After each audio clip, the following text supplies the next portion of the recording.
So now that we understand some very basic terminology, what I want to do now is I want to give you guys a brief overview of how the internet works.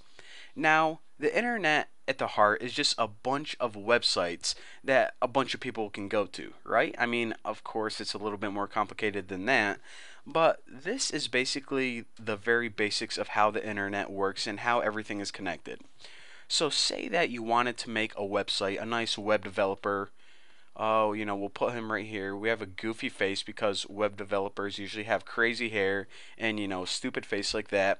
Well, this guy is a web developer and he makes a website using some cool program on his PC.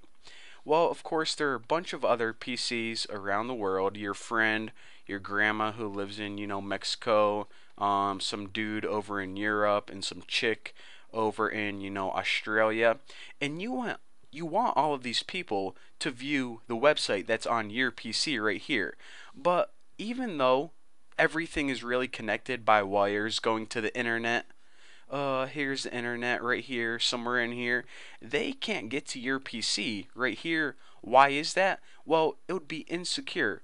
Your operating system doesn't allow just any stranger like these guys to access your PC and view the website that you made. Alright, so how on earth can these people see your website? Well, in order for these users all around the world to see your website, you need to store it on a special computer called a server. So this is a server right here, and we'll get into the details of a server later on. But basically what it is, and I know, this isn't like the formal definition, but think of it like a special computer that's accessible to many users. Now, whenever a server like Google server that is worldwide accessible to everyone. You also can have a server in your home. So if this was a home network, then maybe these PCs would be your brother, your sister, your mom, your dad, and you can all have the same server for maybe you want to share files, or maybe this is a school. Each PC would be a different teacher's room, and you guys can all share the students grades or something like that. But basically that's what a server is. It's a special computer that many different users can access. Now, of course, whenever we're talking about the internet and the World Wide Web, then your server is accessible not just to a small group of people, but to the entire world, and we call that a web server.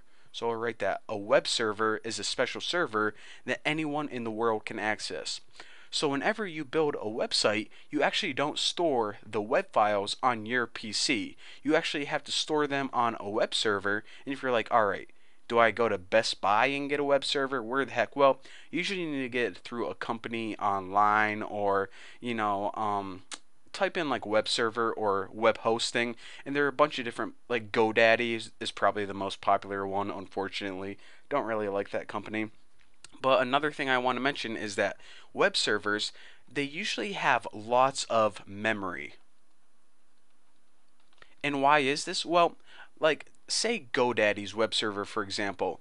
All of these people might want to make a website and store it on their server. And also, if you think of like Amazon.com, a lot of users in the world are going to access that web server. So it's going to have a lot of memory and also a lot of power. So like Amazon's web server, it's more than just a special computer. It's a really powerful computer, and it has a crap load of memory.